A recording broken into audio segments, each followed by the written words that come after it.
What if Naruto could copy any genkai movie? Now, similarly to the last one, this isn't gonna be a full-length series. It's gonna be similar in length to the last one. And so, since this is a one-shot, not everything is gonna be 100% detailed and 100% scripted. But I hope you enjoy it anyways. Enjoy! Our story starts by panning down to a 6-year-old Naruto, hiding in the bushes, watching two men spar on an open field. But these were no two ordinary men. These were shinobi. Chunin, to be exact. Both of the Uchiha clan, wearing traditional robes and using their famous Sharingan. Naruto didn't know much, but he knew it was some sort of festival or tradition or something like that, where basically they would show pride in themselves being Uchiha and flash their Sharingan around. Kinda weird, but the Sharingan itself sparked Naruto's curiosity. It was weird. It was different than other people's eyes, and yet it was cool. Sure, it was kind of scary with the red and the tomoe. That was really cool. An actual art or shape or whatever in it, that was cool. Naruto kind of liked drawing. Just pretend he does, right? And so, seeing the tomoe, he liked to draw Sharingan eyes, and he drew many variations of them. Some, unknowingly, other people's Mangekyo Sharingans. He didn't know anything about Mangekyo, or even if that was possible. And yet, he drew them, basically perfectly. Anyways, he was watching the men's battle, and it was incredible. They were copying each other's techniques, seeing each other's moves even if they haven't even done them yet. And they were fast. And when I mean fast, they were incredible. And then we cut from Naruto talking to Hiruzen. This was all an anecdote of his, a story if you like. Hiruzen was the only one Naruto could talk to, and even if it was something as weird as this, well, it was something where he actually seemed to have fun. Yes, Naruto. The Uchiha are pretty cool, if you want to call them that. But they are very powerful indeed.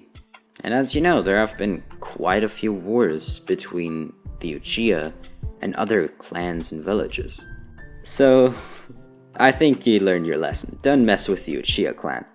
Got it? Yes, Gigi. Alright. Move along. I need to do some Hokage work. And so, Hiruzen now concentrated on the huge pile of paperwork in front of him, while Naruto, with a big smile on his face, went to the playground nearby, where luckily there was no one else, as if there was, he would probably be bullied. Or, realistically, people would just leave when they saw him. But, since there was no one there, he could have all the space he wanted. It wasn't big, but it was definitely something. And so, he wanted to try it out. He wanted to have a Sharingan. He obviously knows that he's not an Uchiha, he's an Uzumaki, it's even in his name. But he still wants to try. There's never anything wrong with trying, is there? And yet, it didn't work. He tried, but it just didn't. And so, he went along with his day, went to bed, and then woke up the next day on a completely regular old normal day.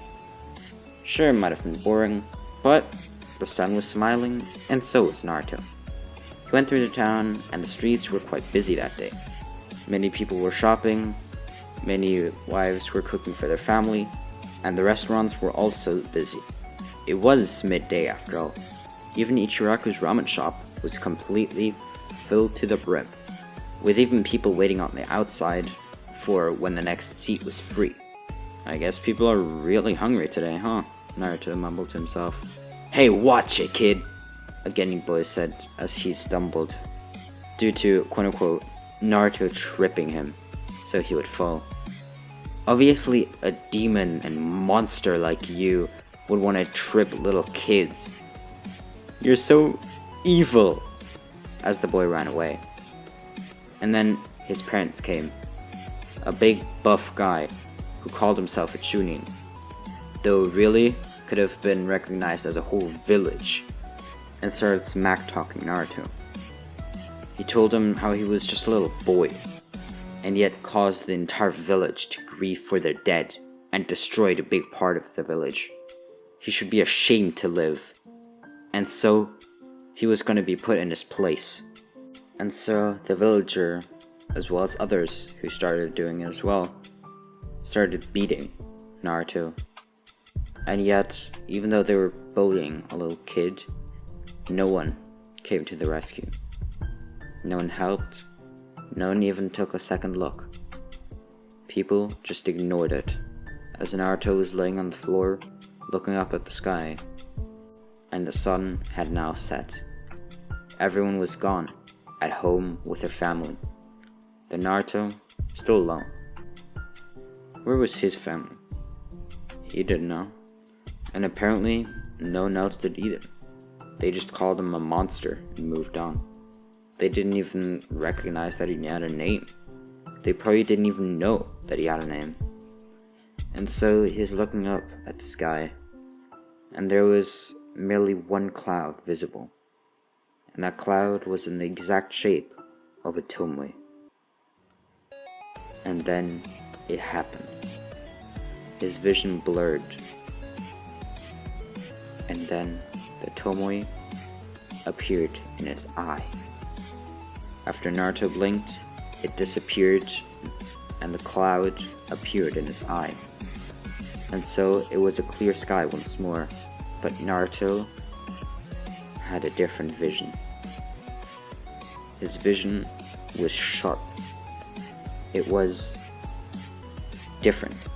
He was able to look at everything in immense detail, and time seemed to slow up a little bit. Not completely, but everything seemed to just go slower. Even the wind and the grass seemed to go slower than it usually would. And even as it did minutes before. And so Naruto stood up and walked around. Testing his new eyes, he looked into a puddle where he saw his face was different. The tears were all gone, and now he saw a brave face, where previously there was a sad. There was now a brave, and somehow that motivated him to continue. And then his eyes disappeared and turned back to normal. But they didn't. They didn't turn to normal with white on the outside and black as the pupil. It was completely black. The iris wasn't white, it was black. The entire eye was as if it was one big pupil. Himself could look just normal, but from the outside, it looked like he was truly now a monster. He was really a demon, wasn't he? And so he went to the playground once more, where before there was no one, and now there wasn't either. And when he tried to use the Sharingan, it worked. His eyes changed back to the tomoe in each eye. It was just one tomoe, but it still was very different than a normal person's vision. And so Naruto had done it. Naruto had received the Sharingan from what seemed like destiny itself. The gods were favorable, and so Naruto's life could perhaps be ever so slightly better. He tried to see all the cool stuff that he could do with his new eyes as he ventured into a forest of death. He had heard a lot of bad things about it. It was dangerous apparently, but he still wanted to see. He looked at some animals and he saw many things that he'd never seen before. Just details that could be easily overseen, but were now even highlighted. He just saw everything so clearly. And then he saw two boys in the distance, which meant they were also Uchiha. He was scared at first, but came closer and closer, until one of them, the younger one, asked who the person watching them is, and the older one didn't know either, so they went to investigate themselves. and saw Naruto hiding in a bush, just as he did before being yesterday. "Who are you, little one? Are you lost?" But when Naruto looked up, he had a Sharingan. "What the? A Sharingan? But your hair is yellow. Are you a half Uchiha, perhaps?" "What's up, Shisui?" the younger one called. "Who is that?" "I don't know, honestly." "Wait a minute. Isn't that the..." As Itachi took a closer look, ignoring the eyes, he saw the one that people called Monster all the time. "Wait, that's the Jinshu..." As Shisui stopped them. "The Hokage told us not to speak of it. You know that. And yes, I see it as well. But how did he get a Sharingan? He's not an Uchiha. He's an Uzumaki. Even if he has yellow hair, but he's still an Uzumaki. Nowhere near an Uchiha. He's closer to the Senju than anything. So how in the hell did he get our legendary kekkei genkai, the Sharingan, and doesn't even seem fazed by it?" I can understand you, right?" Naruto said. "Oh, sorry." Shisui apologized. "So that's your name, huh? Shisui. And your name?" "Itachi, at your service." Well, you seem a lot nicer than your friend." "Hey," Shisui said. "It's the truth," Itachi responded. "I guess it can't be denied. I am better at a lot of things than he is, huh?" "Well, I wouldn't say that exactly," Naruto said. "Shisui looked much better in the shuriken throwing." "I'm still working on it," Itachi responded. "But really, how did you get the Sharingan?" "I don't know, to be honest. I received it, yesterday? Yeah, no, it was yesterday. I don't know, my memory is kind of fuzzy. But I remember looking up at the sky, and it just appeared. I had the Sharingan. Really? And this was yesterday. Interesting. Well, show us what you got, kid." "What do you mean, Shisui? He's only 6. "How do you know that?" "Well, he's the same age as Sasuke." "Alright then, big shot. What do you think you should do?" "I don't know." "Alright then, Naruto. Show us what you can do with a shuriken," Shisui said. Okay. I've never tried this before, so I don't know."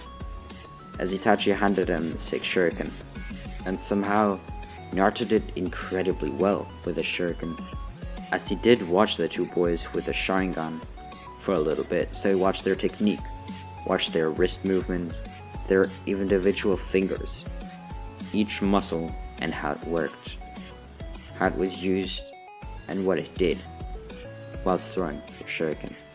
And so he hit all of the targets. He copied exactly Itachi's form, as Shisui seemed to be a little older than him. So Naruto tried to have the same technique as the one that was a similar height as him, even though Itachi was still quite a bit older. What the? That was incredible. How did you do that? I don't know. Sharingan, I guess? If you say so. Well, you know what, kid? We'll meet here again tomorrow, okay? And we're gonna... I don't know. I'm gonna ask around, okay? Don't worry, I'm not gonna mention your name. No one's gonna go for you. But I just wanna know what's going on, okay? So, see you tomorrow. As Itachi and Shisui left, as they did have a long day of training, and that should have been their final time for that day. Sure, they weren't friends per se, but acquaintances, I guess?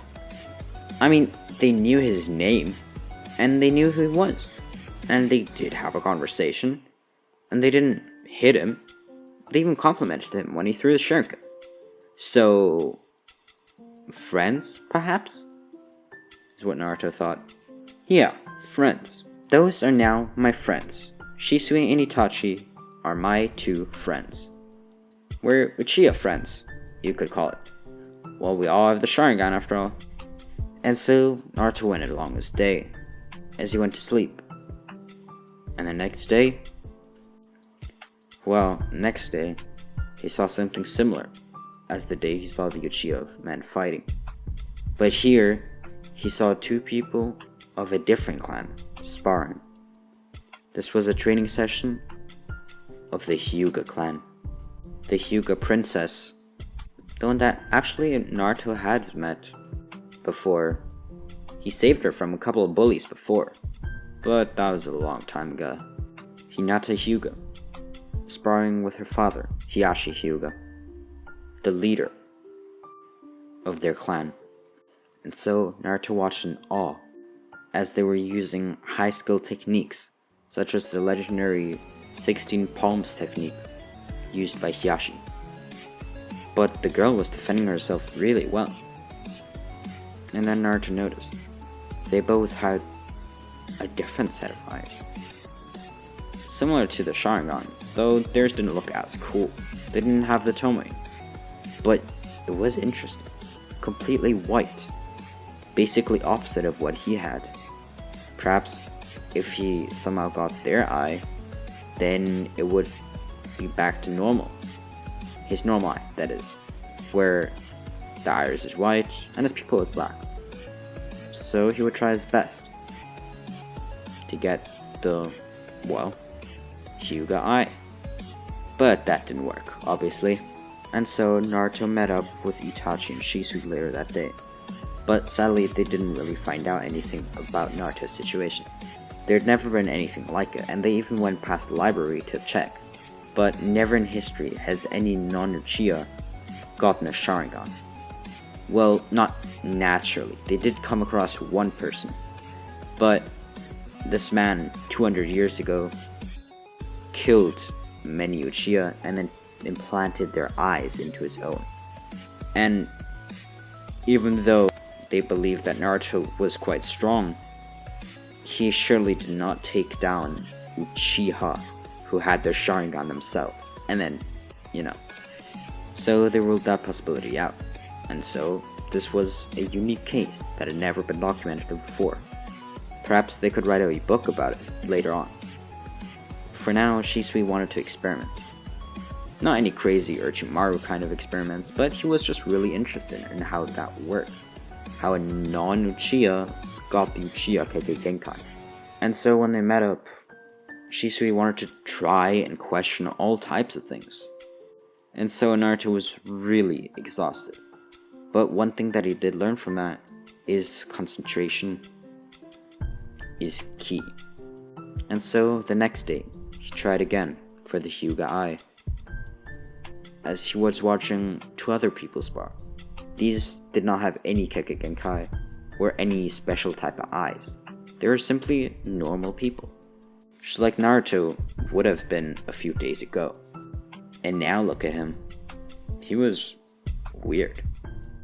But then when he thought about being in their position, fighting right now, with his incredible concentration and imaging, he suddenly found himself looking through walls and looking in extremely far distances with precision.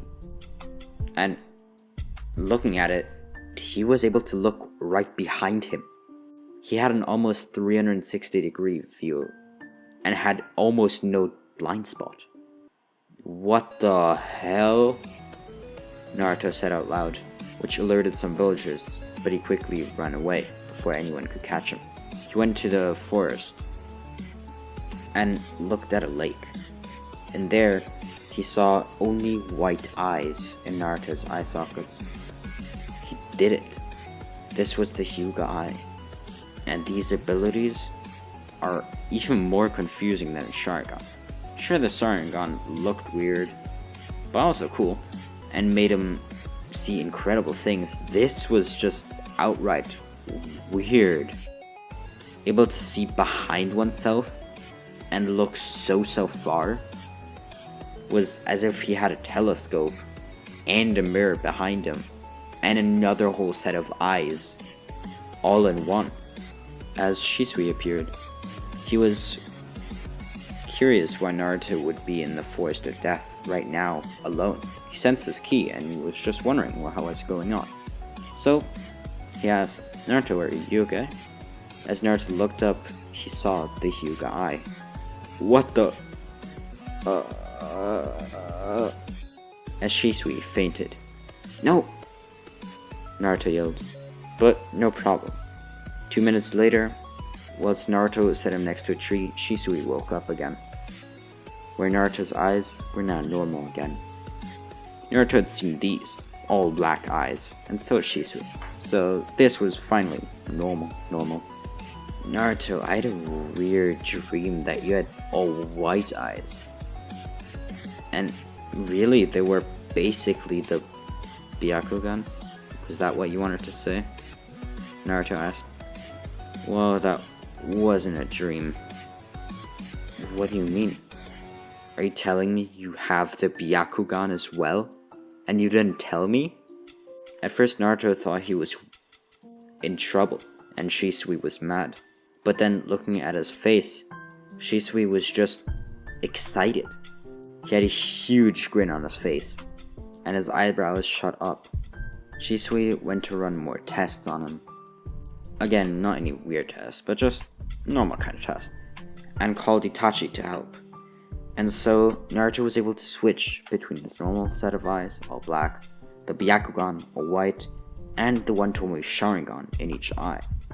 But then, when asked to combine the Byakugan and Sharingan, he was unable to. He didn't know how to. How could he have two different kind of eyes? That was obnoxious. Was that even humanly possible? Naruto asked. Well, I don't know, but is this humanly possible? Itachi asked. That's a fair point, Shisui responded. And now we're gonna skip by quite a bit.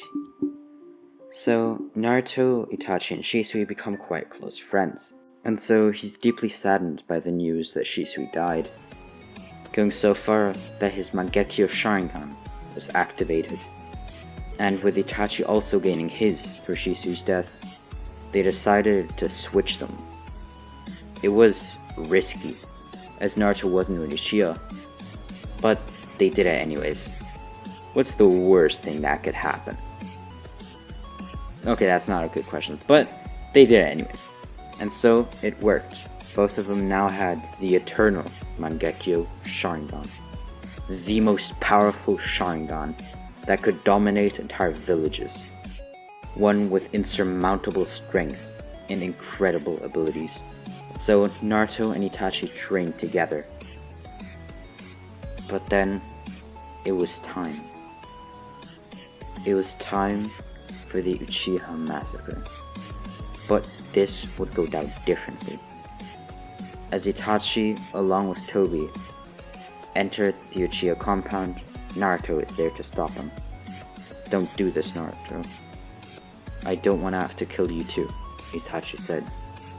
You know this brat? Tobi asked. Indeed. He's my friend. And Naruto, please. Don't stop me. I can't let you do this, Itachi. And whoever you are, don't manipulate Itachi like this. There are better solutions than killing your entire family, please. Listen to reason, Itachi. If you do this, there's no going back. I don't intend to go back. Well then I'm sorry for you, Itachi. But this will not happen.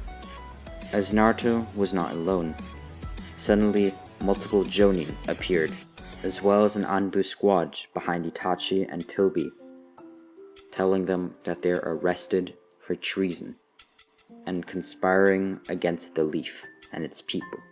Though really, Tobi wasn't even from that village. That was kind of weird. So they were indeed arrested. But not only them, also Danzo Shimura. Naruto was listening to Itachi and Danzo's conversations, and especially his order to kill the Uchiha clan and anyone in the compound. And so Naruto reported him to Hiruzen directly, the Hokage. And since he just needed to get a confession to confirm, he talked his way into Itachi's head. And so, by stalling, all of the shinobi got there, and they all heard what Itachi said. He would have killed the clan. However, Danzo did not let himself go. He tried to escape, but with all the Jonin jumping him at once, it was over. And so, Danzo died. And with this event, many things would change. For example, the Uchiha massacre doesn't happen.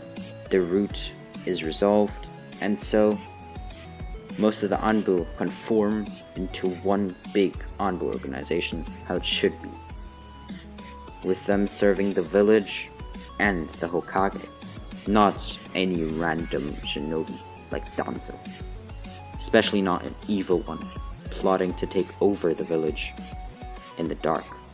And so the village was much more efficient at dealing with missions, as they didn't have two separate, basically, operation headquarters going at the same time. They had just one.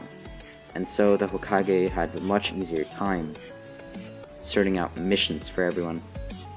But much later than that, Naruto went to the academy at the age of 8. Obviously Sasuke's also there, and he's not, well, an emo, since his clan didn't die.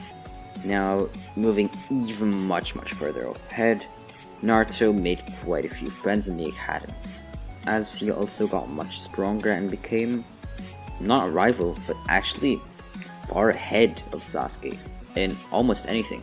He did train with Shisui and then later Itachi after all.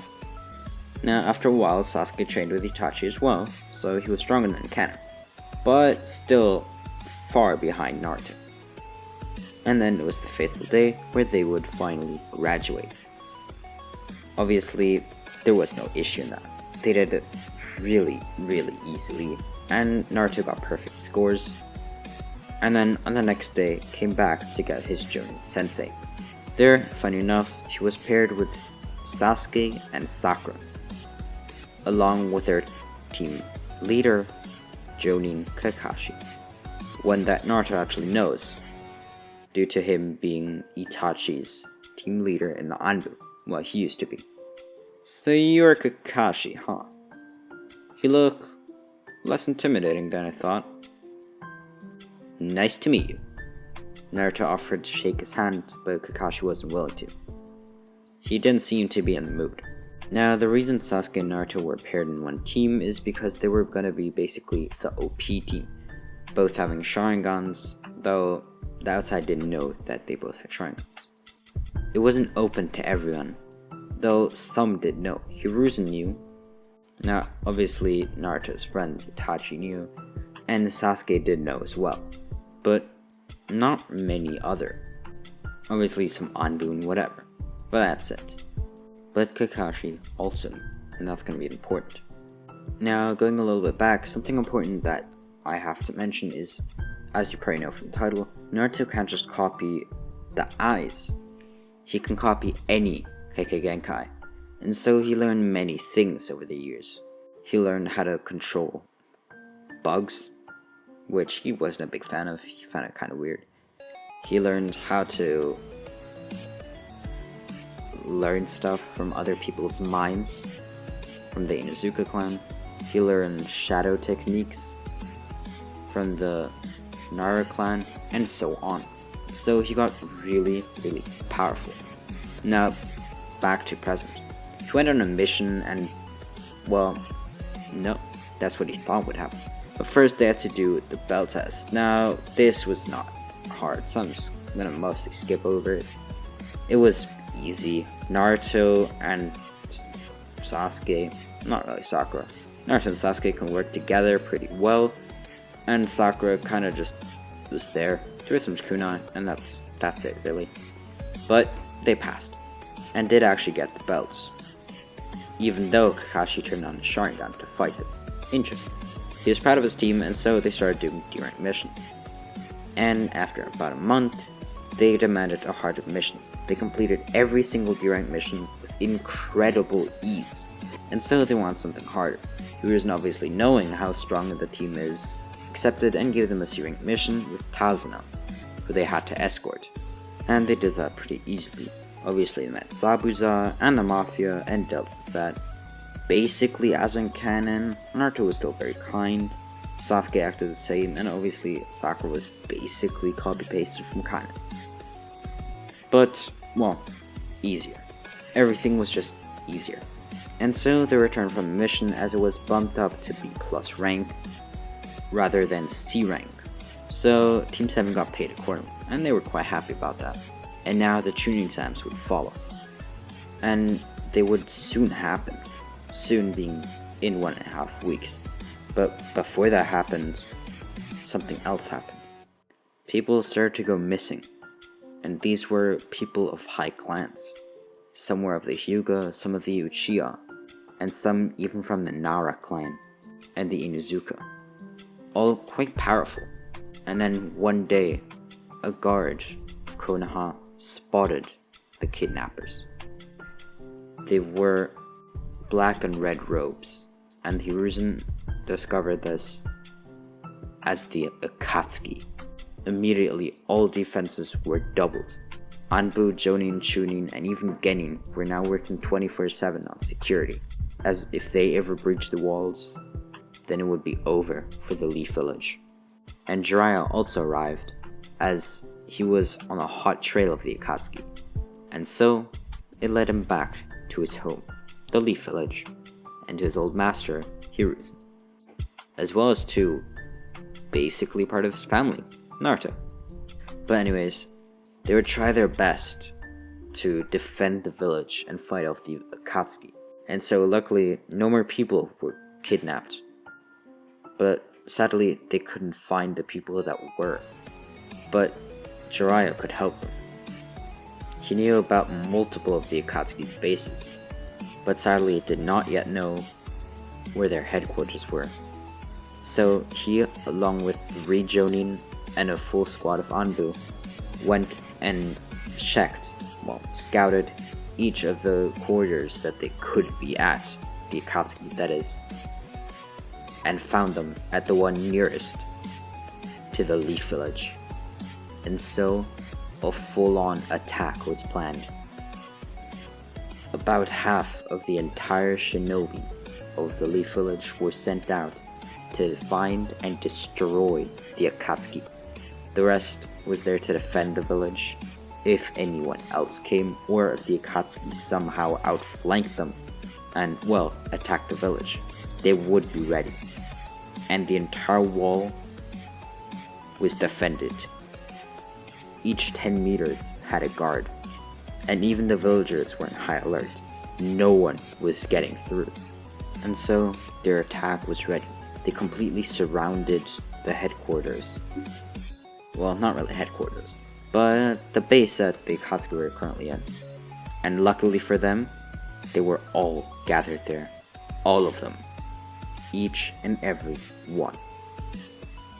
And even though it wasn't his duty to be there, Naruto somehow went along with the attacking army.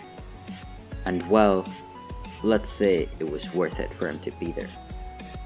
As all of them rushed the base, many Chunin came out flying just as fast as they rushed in. Damn it, we're losing men just as fast as we're running in. Asuma noted, "We have them outnumbered 100 to 1, Kakashi remarked. "Let's just hope that's enough," Kurenai said, as the 3 Jonin rushed in. And right behind them was Naruto. He was fast and agile, much smaller than all the others, so he wasn't really noticeable, but was just as powerful, if not even more.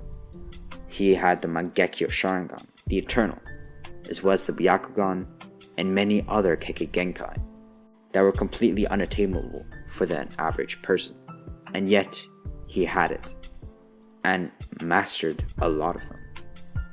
And even abilities that weren't kekkei genkai, such as normal clones, chakra control, and taijutsu, he was incredible at. He was a true prodigy.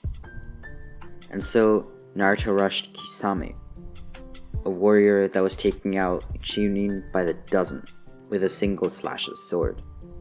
And then, with his next slash, Naruto locked the blade with one hand, catching it in his right hand. It likes your chakra. Let's see what you got, kid. As they engaged in a battle, and all the other shinobi engaged others of the Akatsuki. Leave this to me, Naruto sighed, as all of the others followed his orders. It was almost like a Jonin leader, perhaps. Kakashi, what's wrong? Oh my lord. One of my Genin students is here, and he's fighting the Akatsuki. Oh well. I gotta teach him about respect and following orders. But he's not doing too shabby, Asuma remarked. He is not indeed. Let's finish this, as all the Chunin cheered, and now the special squad of Anbu joined. At the speed and precision, they helped take out the Akatsuki, as even Toby, who most of them just ignored at first, was now spitting fireballs, and cracked his mask to reveal his Sharingan. He was powerful, but that didn't last long. And then Kakashi and Obito had their goodbye. And whilst she now did in fact die, Kakashi was happier with this ending for him. He was happy that he actually got to say goodbye to Obito. And so, in the future, he would be much more upbeat, if you would call it that. Much happier, not so depressed, still waiting for the past to fly over.